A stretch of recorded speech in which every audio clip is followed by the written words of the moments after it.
Appreciate the intro, Steve. And as he said, I'm here to talk about big data today. It's a buzzword that's been going around for a few years, the same way the cloud was the big word at every conference you went to a couple of years back. So I wanted to start really talking about my own personal digital footprint when it comes to big data as a whole.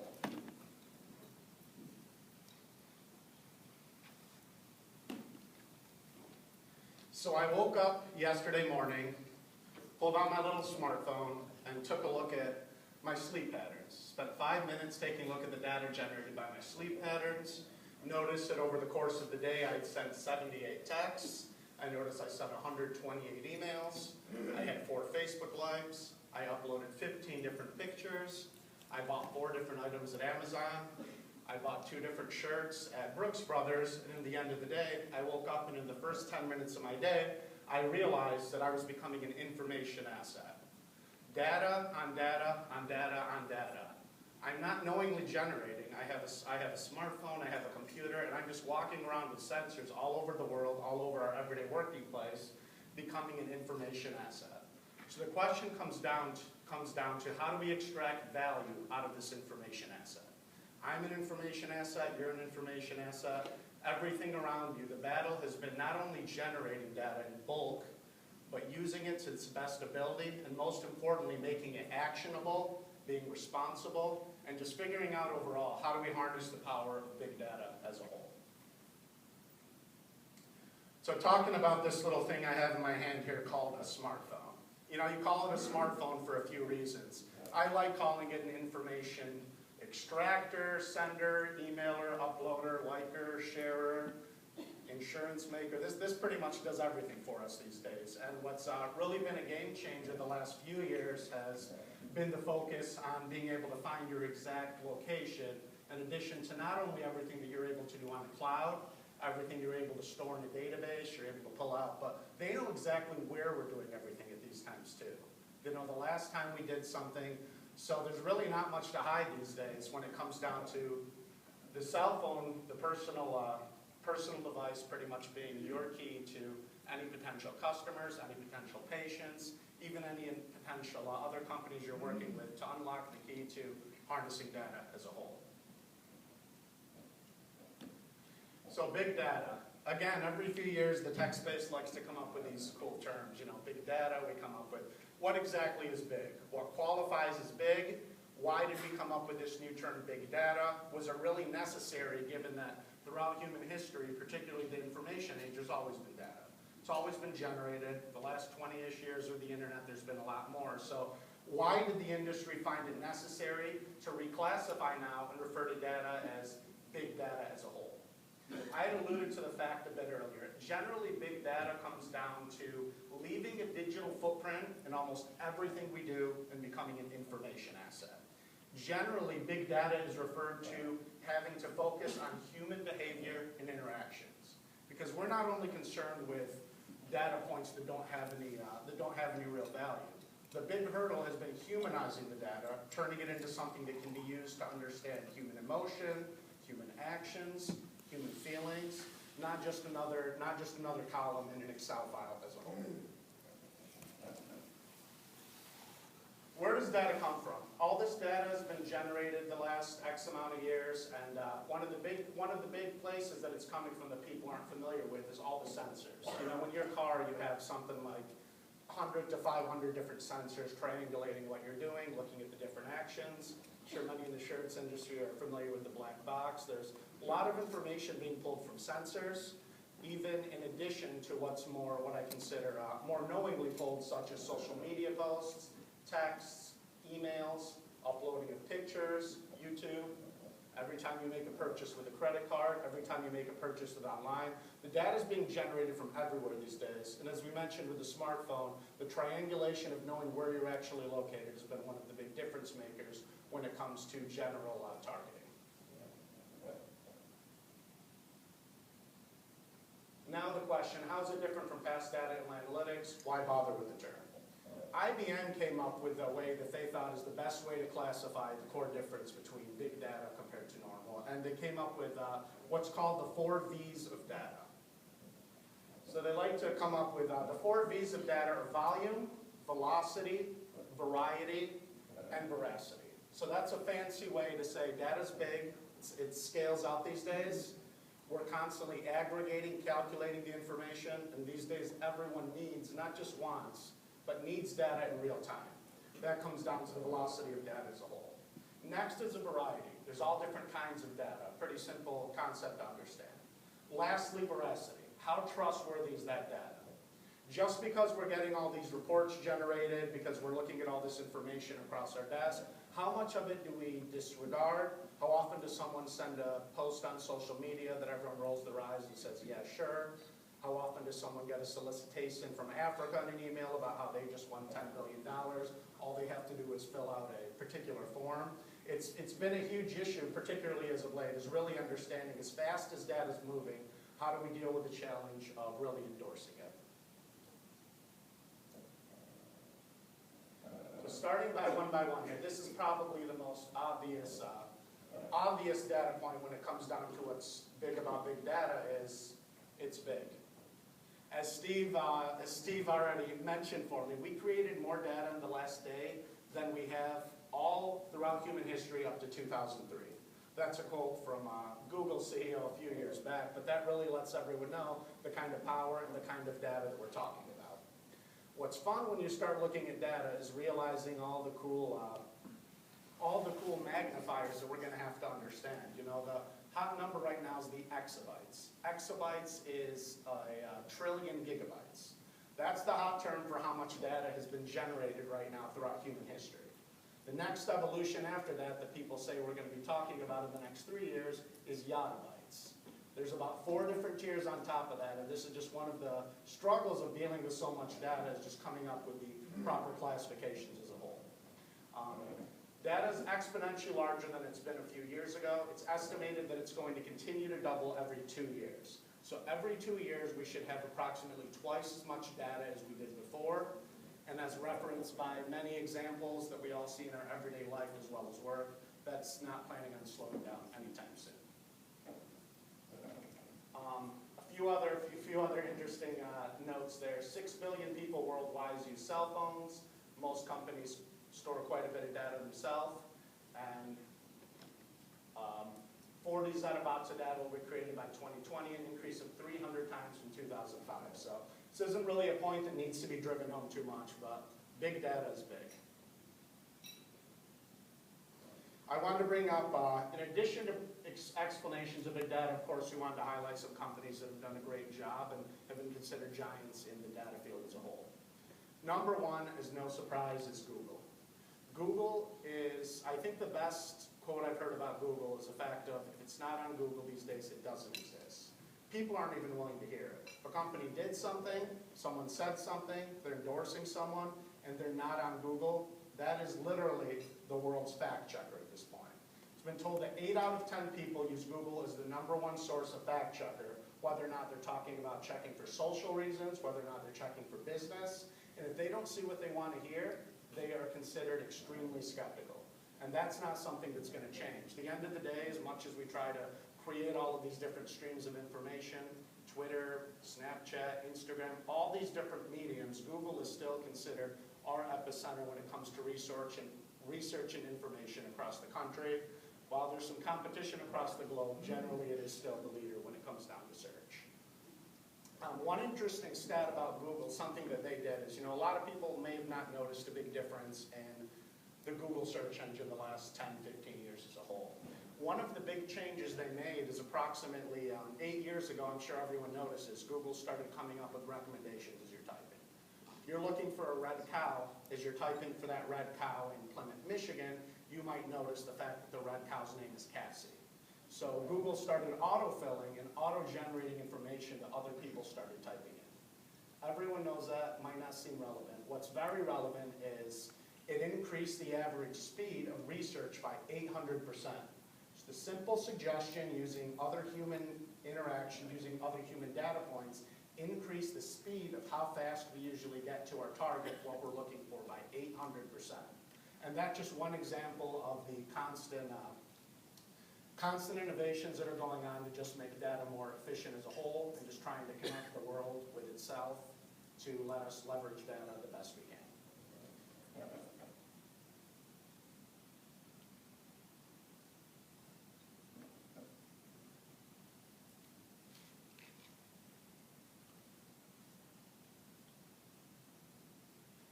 Next, we talk about the velocity of data. Velocity means pretty much two things. Number one, we want our data now. This is a real-time society. Bringing up Google Analytics as an example, referenced by Steve before. Just 6 years ago, Google Analytics, on average, took 2 full days to update information. That was considered acceptable. It was one of the reasons why actually companies such as my own, quite a few other analytics companies came out with a simple claim: we're going to give data to you in real time. No one has time to wait 2 days. No one has time to wait on this. So Google spent tens of billions of dollars over the next few years just trying to get a little bit better, to the point of where they're closer to 4 hours on an updating sense. And that's just been something that every other big data product since has capitalized and focused on making everything real time. Aside from bringing data in real time, updating it, syncing it, aggregating and mixing it all together has been the focus of any new technology initiative or big data tool that we're talking about today. This can be done automatically through sensors. This can be done on a custom basis. A company can say, let's say once 500 people have subscribed to my product, I'm automatically going to move on to a larger server and be able to handle that flow. So this can be done on an automated level, as well as this can be planned by companies as a whole. But the important part is we want our data fast, we want it now, we want it to calculate everything we want it to without any excuse of this data is too big, it's not going to happen, this isn't realistic. All that's been out the window the last few years in particular. Those were very real questions and obstacles that people had in the IT space just a few years ago. Wanting to update a file and say we don't have the capacity for that. So, Facebook. One of the other big data giants these days is Facebook. A nice stat I like about Facebook right now is 6 billion likes a day is the current estimate of how many are coming on Facebook. That's 6 billion different people going out of their way and creating an information asset about half the time on their phone to endorse a company, endorse a person, endorse a joke, but 6 billion different actions every single day, all generated from one simple website and app. On top of that, data scientists are considered at Facebook what they consider their biggest asset. They consider their data scientists within their company as the most important people within the organization, because similar to Google, they're just coming up with hundreds of thousands of different processes and ways to update data that almost no one is familiar with unless you're a very high-level tech, but they're constantly improving their processes. They've realized these days that no one's willing to accept anything more than keeping up with pace of every other tech company out there. The giants these days have not made any mistakes in that capacity. Another important stat, over 1 billion mobile active users in the last year alone. Again, that's active users. Active users in their case is defined as anywhere from every day to once every 3 days. These aren't fake accounts. These aren't people who might come in every 2 years. These are active users, over 1 billion of them, all interconnected through this little device. Next is variety, the different types of data. Another factor when it comes down to what's defined as big data today is how it's structured. It's estimated that 80% of the world's data is unstructured these days. To explain that in a lot more layman terms, is it pretty much comes down to what fits cleanly in an Excel file. In the old days, you might have a pattern. Let's say you had 5 characters, 10 characters, 20 characters allowed in each field within an Excel file or any other data software. These days, the struggle has been, how do I take someone's age and their birthday and align that with all of their medications they've taken throughout their history?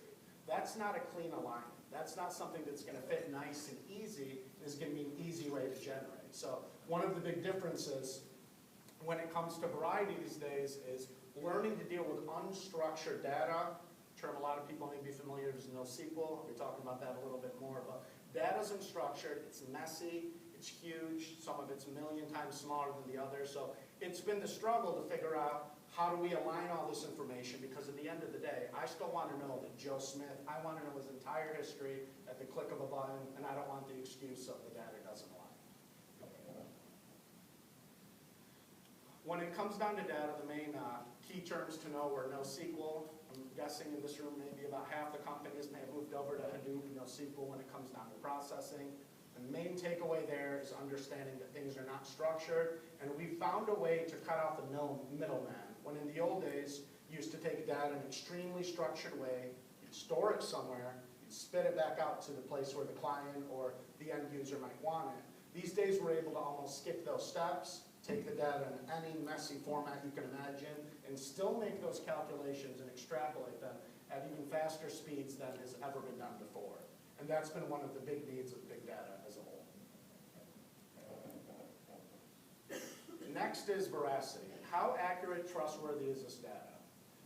Poor data quality is something that's considered one of the biggest issues, in particular these days. Everyone can probably guess with the election recently, the issue with fake news. Huge hurdle has been the fight again. How do we solve velocity, getting things in 0.1 seconds updated on this device, and then vet them and qualify them at the same time? How do we allow people's interactions to determine? How do we let Joe Smith over at Schmo Industry over here come up with his own opinion and then vet it at the same time without everyone reacting to it? In my opinion, this is the biggest hurdle when it comes down to big data problem these days, is how do we deal with this? How do we qualify when these days, if someone breaks a news item on Twitter, if you're 10 minutes late, you might as well have been 10 years late. People are over it, they've commented on it, they've made their opinions on it. So how do we deal with that phenomenon as a whole? So on that note, I thought this is a pretty interesting stat. There was people were more likely to share in this last election fake news than non-fake news. In the case, they were 20 times more likely to share fake news versus non-fake news. And people can come up with their own opinions of the effect of it, but we're talking about very, very important decisions and information that are made here based on dealing with velocity and veracity, fighting each other as a whole. So this has been something that's considered on the forefront of Facebook. It's been on the forefront of a lot of the big data giants we talk about, is how to deal with that. And that's something, of course, in anyone's own company as well, is just an issue you're just going to have to deal with. And in my opinion, it's probably the messiest one, because again, if you're going to give someone freedom, how do you vet them and how do you qualify them, all within the 1 second that we expect our updates? So now the challenge comes down to, we talk about the definition of big data, scaling it, updating it in a quick way, being able to deal with a lot of different formats and still use them efficiently, and lastly, qualifying how valuable and accurate this data is. So the challenge for business these days is real simple. How do we extract value out of all this data? This is something I have quite a bit of experience in. My last 10 years of my professional career has been pretty much diving and trying to answer this question for companies as a whole. My primary company, Oopgo, was created on the basis of, I had a large site on one of my old companies. I went to someone from an analytics platform generating all this data, and I asked them a lot of really simple questions that I thought were really simple. I knew nothing about analytics at this point. I asked them, what does someone do when they visit my website? What do they do 5 minutes after? What do they do when they're in a search box? Why are they leaving? Why don't they come back? I asked them a lot of different questions that I was able to receive no answer to. So I went out of my way to essentially store every piece of the human experience on a website to try to answer the question of how do I aggregate value out of there. So what my company did was essentially take on every website visit and take about 1,000 times more data, meaning we're able to get typing speed, we're able to get how long you hesitated on a particular action, more importantly, and try to come up with how do I turn that into valuable data. I had one of the big struggles is explaining to other companies, what do I do with all this extra data? Because I learned the hard way early on, we don't care unless we can use it. We don't care unless we can use it. We don't care unless we can qualify it to our boss to make a business decision. So that's been one of, in our company's example, the way we solve this problem of extracting value is, with all the additional data we have, is we came down and just focusing on pain points. We said all this extra data, looking at website and user experience when someone goes from one page to the other, we're just going to focus on problems in a company process. To give an example, we had an auction company. that realized they had average product value of $60,000 on average. They're paintings and average value $60,000, and we found out that they had a dropout rate of 8% after someone has already expressed intent to purchase a product. All we did is laser focus all of our data on who are these people who are dropping out. Long story short, we found a couple very, very basic conclusions. We found out that people from other countries were not familiar with sizes on certain products. They weren't familiar with a lot of metrics that were used in the US. Solving that simple problem cut down their pain by over 60% on the amount of dropout rate. So this is all an example of extracting value and figuring out, all of us companies as a whole, how do we laser focus that to actually get use out of it. Amazon. I'm talking about one of the big giants. I'm going to be referencing them a couple more times now because in my opinion, I would consider them the current king of data, so to speak. Their current cloud of information from all different companies is over 10 times the size of Microsoft, over 10 times the size of Google, who's been computing.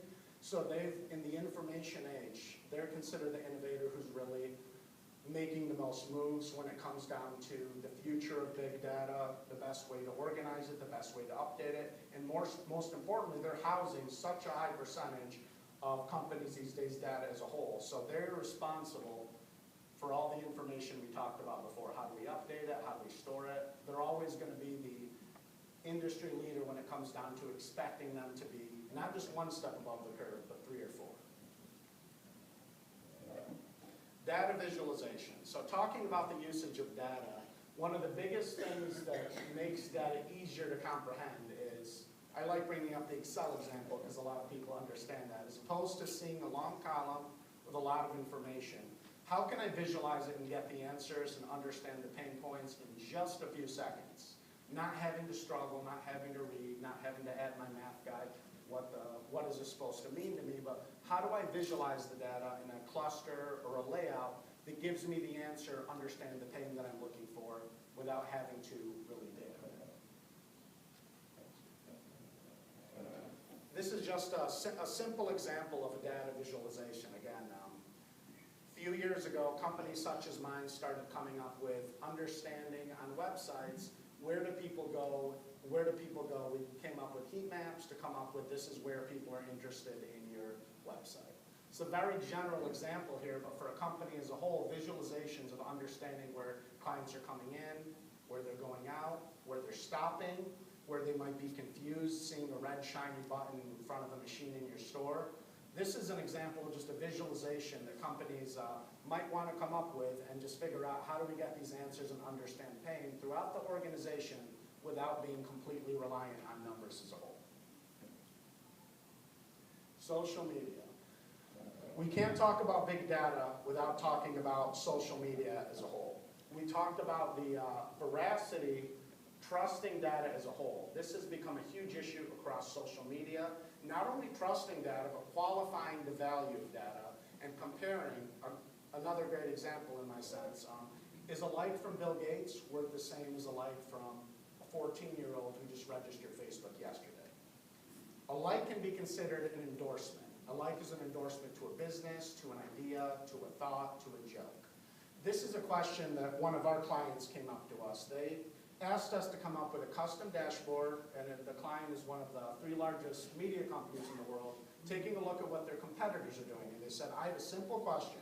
My competitor's killing us in likes, they're killing us in YouTube comments, does this matter? I feel like we have a higher quality audience. So talking about the usage of big data and quantifying social experience and really trying to come up with objective answers on what's considered subjective, the value of likes. We went through and we stored information on every single user throughout their YouTube, every single user within their Facebook, and gave them a different value based on their experience. So in the example of Bill Gates there, if Bill Gates likes the story and he happens to have 500 other endorsements in the last week from other officials with 500 other endorsements, we created a system that said that has more value than Joe Miller, no offense if that's anyone in the room, who's 14, who joined yesterday, who has 4 Facebook friends.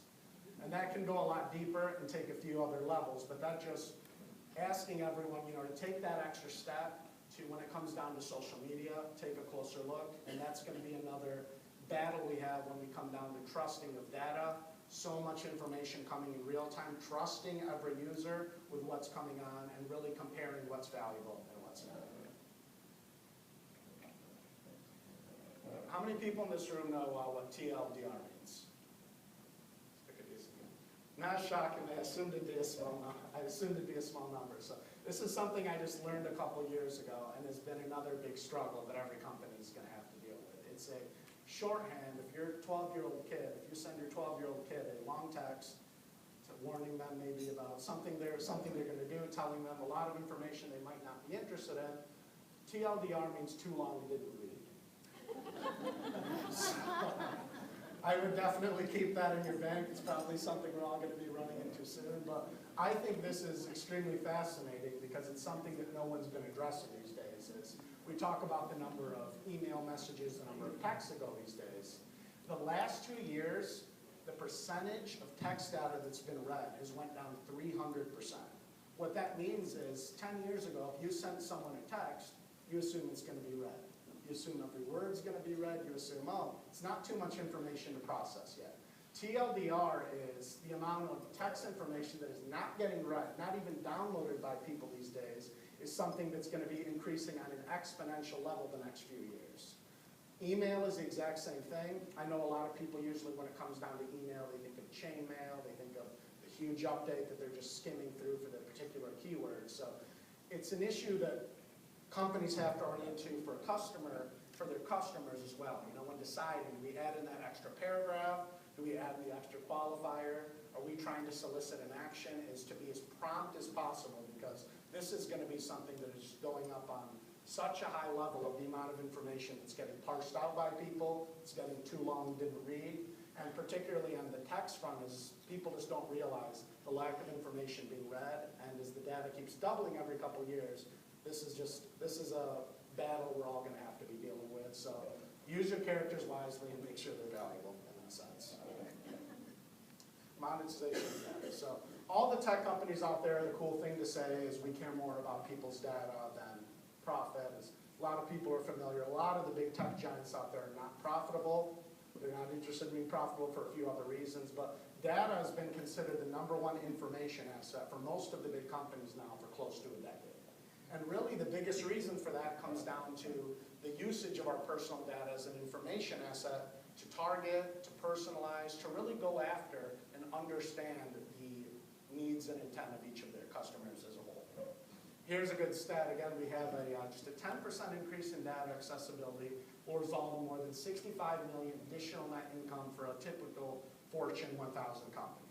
It's another one of those details that a few years ago someone said, might get a lot of eye rolls. A lot of people might say, yeah, my company isn't as good at using the data, becoming actionable, but as everyone realizes, you know, more and more ways to use this data and extract the value, it becomes a lot more believable as smaller and mid-sized companies are using the data in just as efficient ways.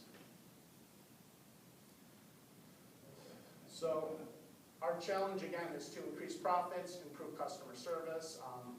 4 of the main ways that we want to target and use data these days is use it in our decision making, targeting and personalization, understanding the customer experience, and lastly, marketing automation. Data-driven decision making. One of the biggest things we're looking for when it comes down to data is how does it correlate to a decision? Data's great.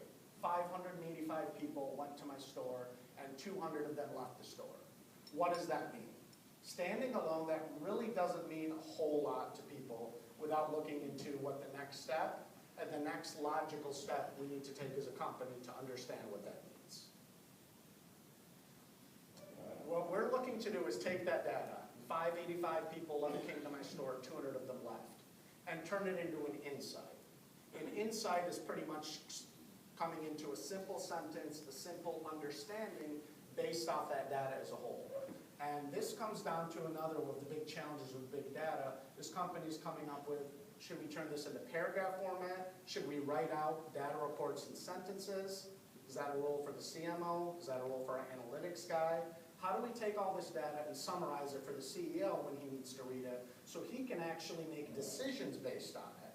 or marketing to make decisions based on the data, which drives the insights, which leads to decision making. So this is the natural flow when it comes down to business, to why everyone outside of the tech department, the data department, cares so much about this data analytics, big data analytics, is coming up with the right path to go from insights to decisions, which is really the end goal that's going to make a difference on your bottom lines. Uber is considered these days, was voted in the last year as the most data-centric company that considers data as their #1 objective for their company that gives them a competitive advantage to disrupt the industry. Every 15 seconds, Uber takes the location and the history of every driver, the location and history of every passenger, and aligns them correctly. Their goal when it comes down to big data, the velocity, how fast they update trust, is a 15-second window to make the right decision. Or in their case, one bad experience with Uber leads someone to use another competitor. In over 50% of the cases, one bad experience. That's all they get. They don't have other shots. They don't have 50 trials. One bad experience has allowed them to lose market share to Lyft, allows them to lose market share to Via, and they understand that more than just about any company out there, because again, when you're talking about direct experiences, they don't do a lot of things. They do a couple things very well. Direct experience, 15 seconds, they have no margin for error as a whole. In their case, they've had 1 billion trips so far. They have 200,000 plus drivers internationally going, and it just shows more and more how much they tie that data to their decision making of where do we put this driver, which driver gets theirs, how safe is this driver, how long is it going to take to get to their next destination. One of the biggest uses, we talk about things I consider a little more general, data visualization, talk about examples, talk about insight. When it comes to targeting and personalization, this is when it comes down to how do you go after that customer? How do you make the most and extract value using all this data that we're talking about here? And targeting and personalization is really going to be what moves the needle in that capacity. Just a few years ago, it was a large insight across the internet that in the advertising space, if you had an ad that said, we have the best widget in the world, we have the best widget in the country, that's great. They may have converted about 30% of the time. Advertisers realized that if you added the word of something personal, that increased it by over 200% for the amount of click-throughs they get in the ad. So an example, we have the best tents in Plymouth, Michigan, is a lot stronger than we have the best tents in the world. Or this person is the most highly respected educator in Plymouth, Michigan, has quite a bit more pull than saying this is the highest ranked educator, period. So that's something the companies are recognizing, is using data to align to customers and personalizing their message, whether or not it's an email, whether or not it's in a text, whether or not it's in a business intelligence dashboard, when it's someone logs in. It makes a world of difference for people to feel like they're being personalized and targeted to versus just another person without a name and without a number. So an example of this is something that I've had quite a bit of experience in as well, comes down to a lot of companies aren't familiar with how laser focused you can target these days when it comes to advertising. And I'm going to focus on a couple mediums here when it comes down to both Google advertising and Facebook advertising. These days, you can have, we looked at this exact example on one of our clients just a week ago. We had a 34-year-old male. He spent 2 weeks of purchase history over Amazon. He spent it over 2 other large site mediums. He visited the same 2 sites 17 different times. He had 3 kids. We had his the kind of credit cards that he likes to use without actual numbers. We had all of his purchase history, and we ran a generation software that gave us 15 different ways to target him. We tried the software, we targeted him, and our click-through rate was 2 to 3 times that a normal person as a whole. So the important thing for companies here is to realize you can target when people are a bit intimidated to get into advertising because you might have tried a billboard ad in the past, you might have tried something. These days, if you're a B2B customer, you can go on LinkedIn and you can literally say, I only want this message to show to this person with this name in their title, in this location, with this much activity so far in the last 2 weeks. On Google, you can say, I only want this to go to mothers of four who wrote in a forum in the last 2 weeks. I don't want it to go to anyone who visited to these 4 sites because these are our competitor. And I only want it to show up Tuesdays from 6 to 8 p.m. And I want to limit only $10 a day on it. I mean, we talk about these extreme examples. These are all very feasible, very actionable for companies, particularly on the marketing end, to get more creative and understand to do nothing more but come up with a list of, this is my dream customer. This is my ideal dream customer. Pass it along, work with the right company, and figure out how do we get in front of them. Because that is an obstacle that has essentially been solved these days through all these different advertising mediums using the bajillions of bytes of data that we've all been generating.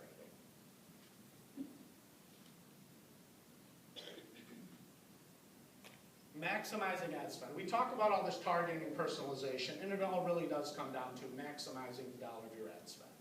If you're in what people say, measure twice, cut once. I say in the digital marketing space, measure 5 times, cut once. I cannot tell you the amount of companies I know. I know personally someone who had 18 hours worth of training to run one of the three largest flight companies in the world when it comes down to their advertising programs within Google and within Facebook.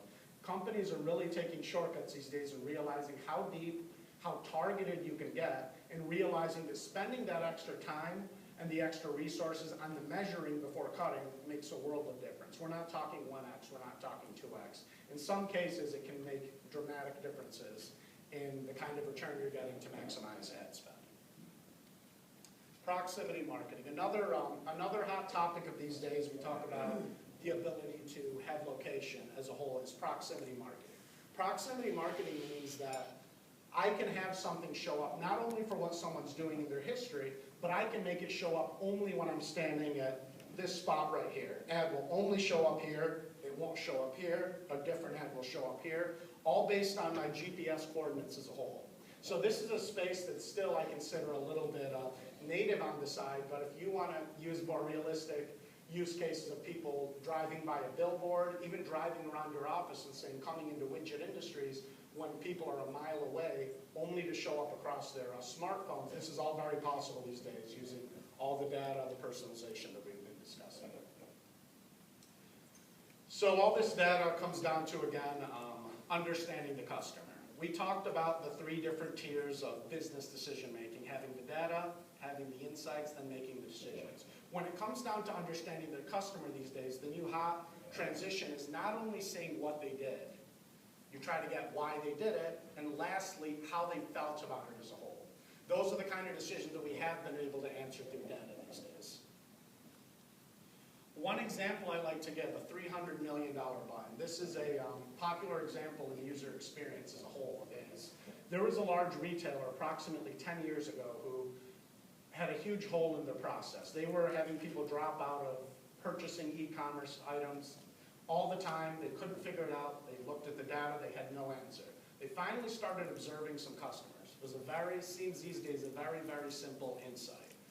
They realized that they forced people to create a new account before making an online purchase. These days, every large company does not force. It's the reason why every large company has the guest purchase options, because they did not estimate and guess how many people would pay. Long story short, that made that company $300 million over the next year. That one change put into action resulted in a net profit of $300 million.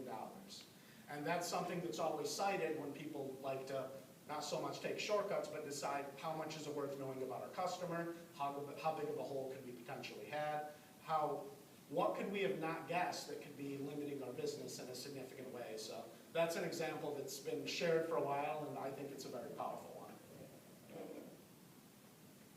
Customer intelligence. We talk about all these things about data, generating targeting, personalization, comes down to the new understanding of customer intelligence as a whole.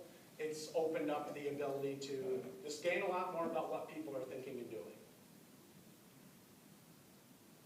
Competitive intelligence is another space that we talk about. The actual use case of these items is that 3 out of 10 Fortune 500 companies have competitive intelligence in one of their top 3 objectives for 2018. It's considered knowing what their competitors are doing, what are they doing as a whole. It allows people to essentially piggyback in a lot of ways off Our competitor, particularly in cases where they're larger, might have already spent 3 years researching an issue. If you want to spend 1/10 of what they had to take a look at it these days, it makes it a lot easier to have competitive intelligence using data points that are both public on social media or even emails, even taking samplings of their patients or customers as a whole to understand. So that's another avenue that companies are just should really strongly consider to get decisions that they may have not thought of or problems that they may not dealt with that they have forecast. Marketing automation. This is one of the best parts of using all this data is it's great that we have it, it's great that we can make decisions, but wouldn't it be great in a dream world if I could have the right data, automatically calculate the right insight, and automatically execute the right decision? The $300 million button example, wouldn't it be fantastic if the technology was there to say, we've already calculated that this many people have dropped out from purchasing a product because we asked them to create a member profile. We're going to automatically update and allow them to create a guest as they do it. This is kind of what's considered to a lot of people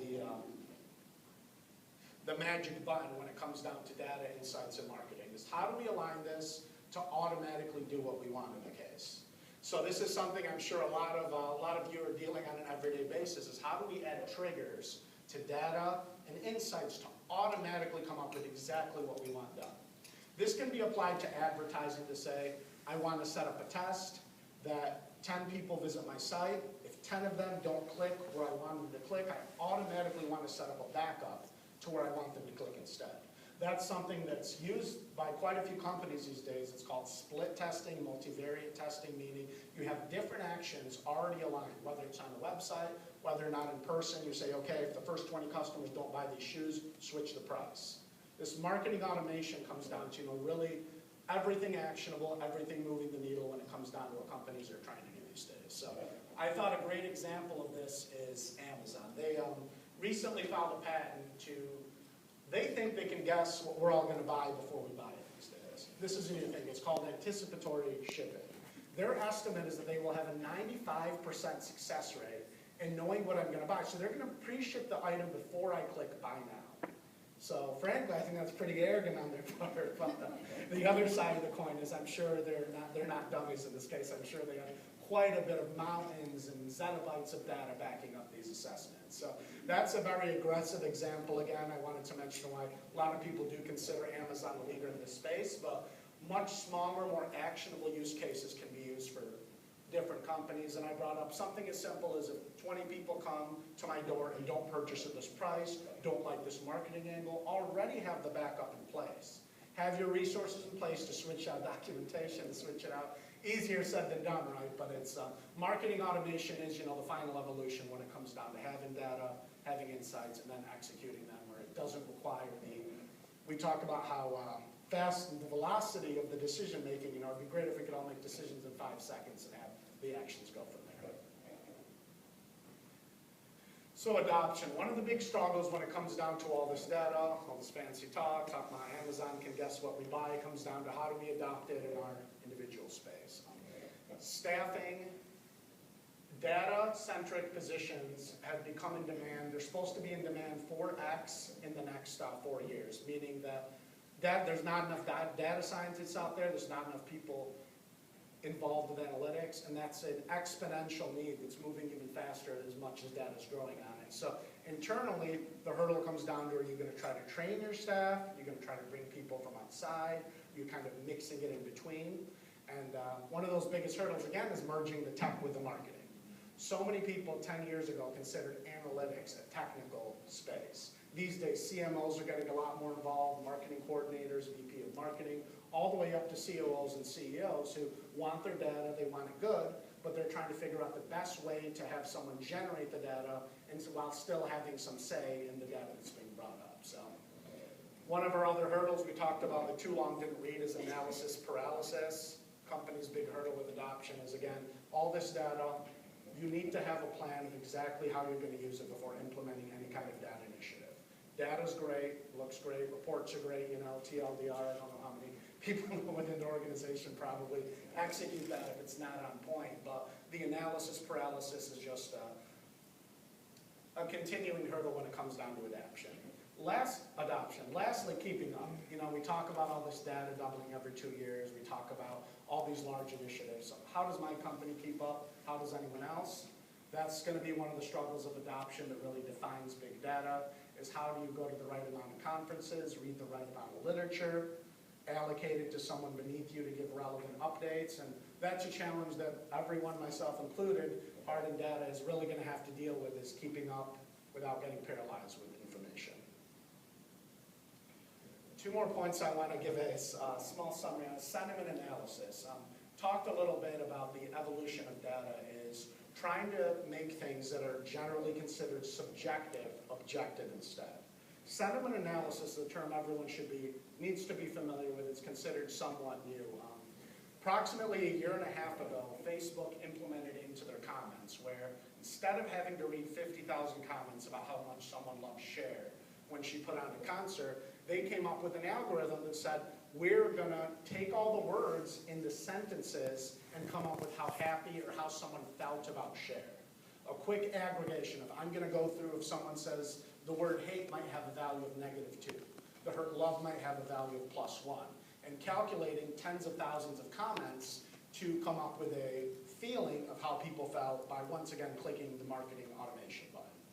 One of my newer companies called Dental Insider, but we've dealt with this. We've come up with a few custom algorithms. We've been dealing with this for the last year. Is our company is based on a Yelp for dentists when it comes down to patient care and patient reviews. So we've had the struggle of coming up with 300,000 different patient reviews rating dentists, rating providers. How do we come up with an easy way to give someone the marketing automation button to objectify the quality of them as a whole?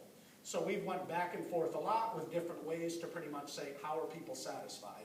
In our case, we came up with a number from 1 to 10 based on a scale of this is how happy people were about a certain patient, about a certain practice as a whole.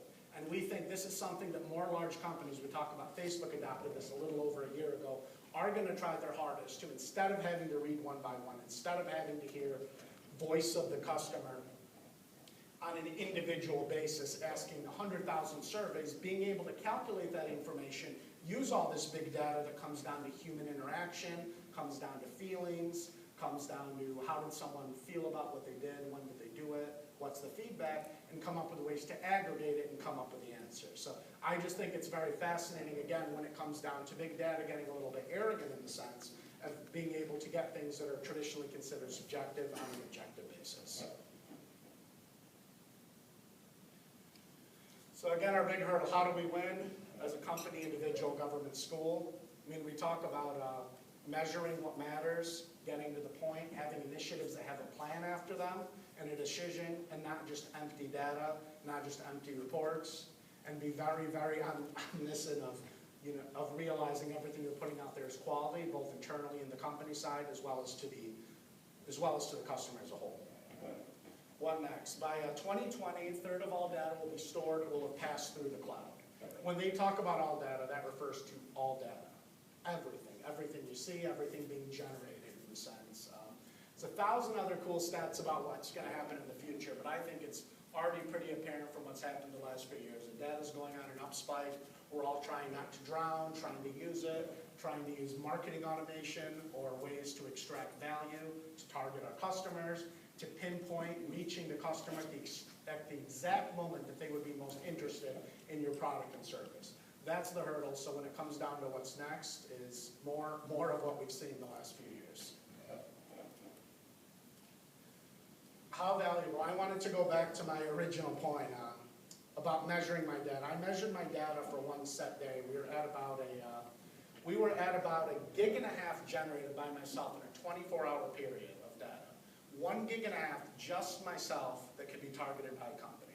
I talked about earlier the fact that my sleeping patterns were there. I sent texts, I sent emails, I went shopping, I uploaded pictures, I made comments, I heard feedback from other companies. So I wanted to take a look. I exported my data and took a look at it in a simple file.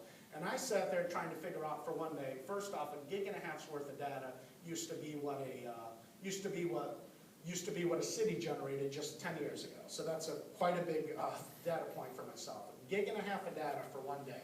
So you start looking through there, and we talk about digging into the data and humanizing it. And I